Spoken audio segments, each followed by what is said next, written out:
Joshua chapter 4, verses 1 through 7.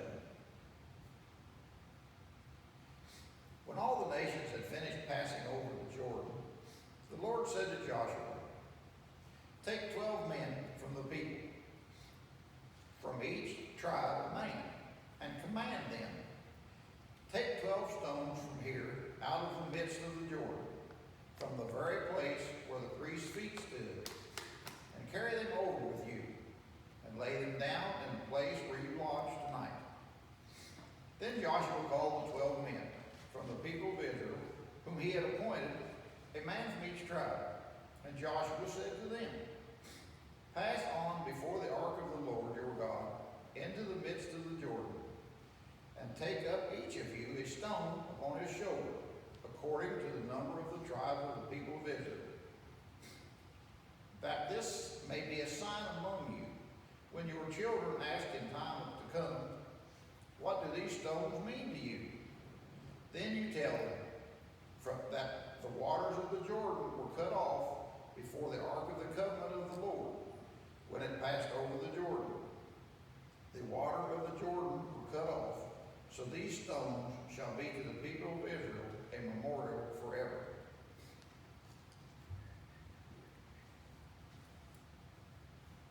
Excuse me, this is sanitary.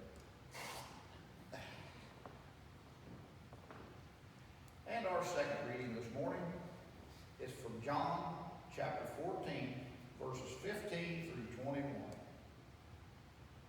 "If you love me, you will keep my commandments, and I will pray the Father, and he will give you another counselor to be with you forever, even the Spirit of truth, whom the world cannot receive, because it neither sees him nor knows him. You know him, for he dwells with you and will be in you. I will not leave you desolate.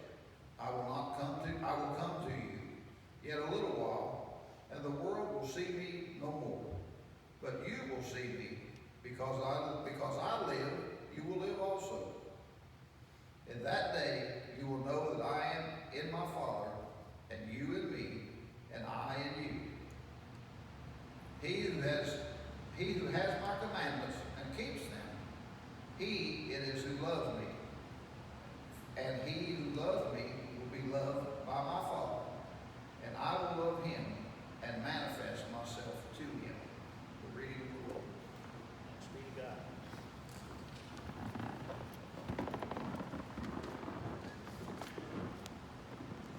Let's see who can finish what I'm about ready to start. Ask every person if you've heard the story, and tell it strong and clear if they have not. That once there was a fleeting wisp of glory called Camelot. This was the prayer. This was King Arthur pleading and begging with the people of Camelot to keep the story going. Pass it on to your children and your children's children, and in the very remembering, you will keep the dream alive.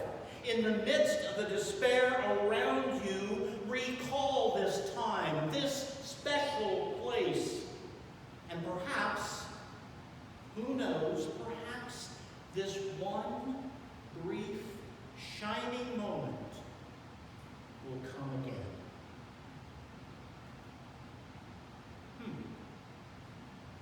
I do hope that you all realize that we are still in the Easter season. This is the 7th Sunday of Easter.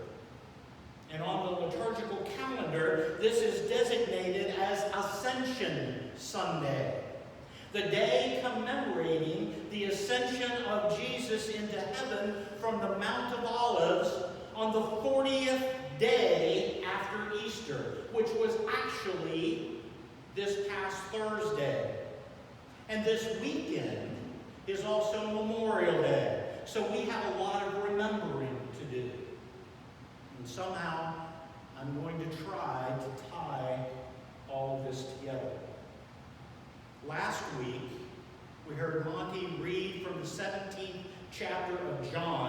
considered by many of the biblical scholars to be the true Lord's Prayer. It was the Lord himself praying to the Father to watch over the disciples, all the disciples, us included. That prayer comes at the end of what is considered, again by biblical scholars, to be Jesus' final discourse. And this discourse begins in chapter 14 and concludes in chapter 17. It is Jesus giving his final messages to the disciples prior to him going to the garden to be arrested, crucified. The first part of the discourse begins in chapter 14 at verse 1. Do not let your hearts be troubled. So Jesus is telling the disciples, don't worry. Now today, we hear about Jesus' departure and return. Jesus states that he will be going to the Father, but will send a comforter, a Holy Spirit. Or as King Arthur would have said, don't let it be forgotten that once there was a spot for a brief and shining moment. And perhaps, who knows, perhaps this one brief shining moment will come again. Now, Jesus didn't sing that song, but Jesus gave us the bread and the cup to remember the sacrifice, to remember the promise, the new covenant, that whosoever believes in me will not perish, but have a life eternal. Chapter 14, verse 1, again begins, do not let your heart be troubled. But the second part of that very same verse is believe in God, believe also in me. Then today, Barney presented verse 18. I will not leave you orphaned.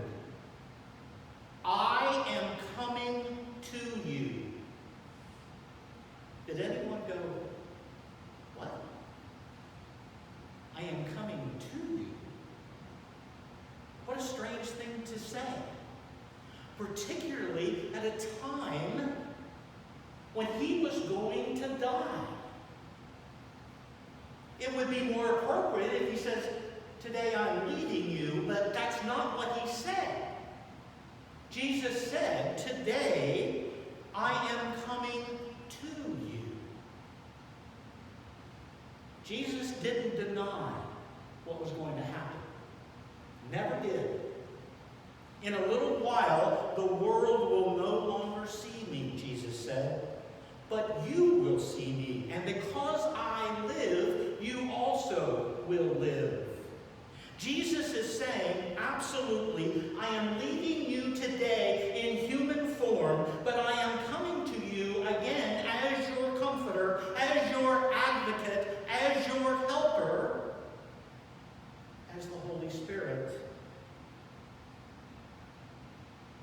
General Douglas MacArthur, when he left the Philippines, he said, I shall return.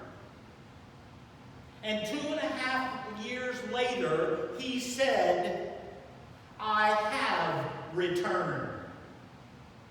If MacArthur can do it, then there is no doubt in my mind, and there shouldn't be a doubt in your mind, that Jesus hasn't done it. That he has not returned. That he is with you each and every day as the Holy Spirit. So if that is true, and I believe it is, then we have something to do. And we heard what we have to do from Joshua. Set your stones, and when your children ask why, tell them the story. Tell the story of Jesus to your children and your children's children.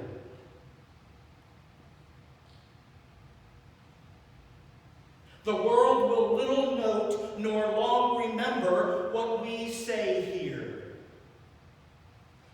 But it can never forget what they did here. Does those words sound familiar to you? They are from Lincoln's famous address at Gettysburg.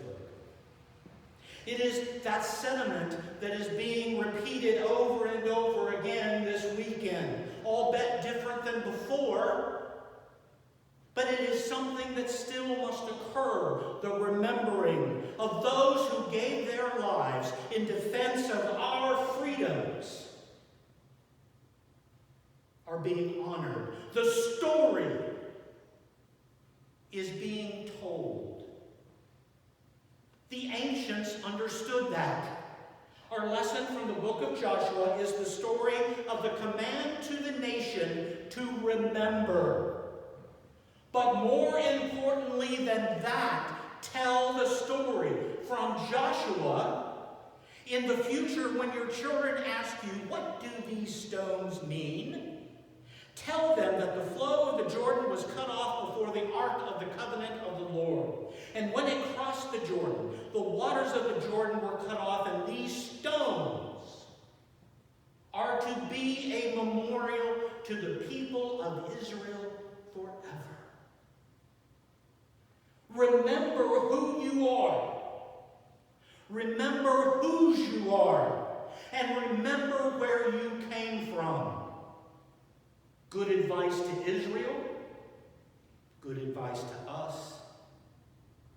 But we are not finished. There is a second thing that we and this church must do. We have to be open to the winds of the Spirit. We have to be open to the words of the Spirit, in which we have traditions and history. But we also have a future. And it comes alive again in each and every generation. That is different from Camelot. It is deeper than memory. We need to actively remember. At the very end of chapter 14, in verse 31, Jesus seems ready to leave, and he says, "Rise, let us be on our way." And then you could almost see, ooh, I forgot something. And in chapter 15, verse 1, he says, "I am the vine, and my Father is the vine grower. Abide in me as I abide in you." How do we abide in him? He told the disciples over and over again, repeating himself at the table, "You will abide in me through the gift of the Spirit." The Spirit will teach you how to live and love one another. The Spirit will keep us connected, you and me, all of us, to God. You to one another. So remember, yes. Remember, yes. Tell the story, yes. And let the Holy Spirit that I send to you guide you and keep you connected. It is good for us to be here, dedicated to the great task remaining before us, that from these honored dead we take increased devotion, so that cause for which they gave their last full measure of devotion, that we highly resolve that these dead shall not have died in vain. If we don't tell the story, if we don't allow the Spirit to connect us in love and guidance of one another and love for one another, our connection to God, then what happened in mythical Camelot? Then what happened on the River Jordan? Then what happened in real battlefields all over this world? And what happened on the real hill of Calvary was in vain. In the years to come, that is not the story that we want to tell our children or our children's children. When they ask about the stones, when they ask about the banner, when they ask about the cross, about the candelabras, when they ask about anything in this church, tell them the story. We have a vaulted history. No one can take that away from you. Tell them the story and help them to become part of the future. This is the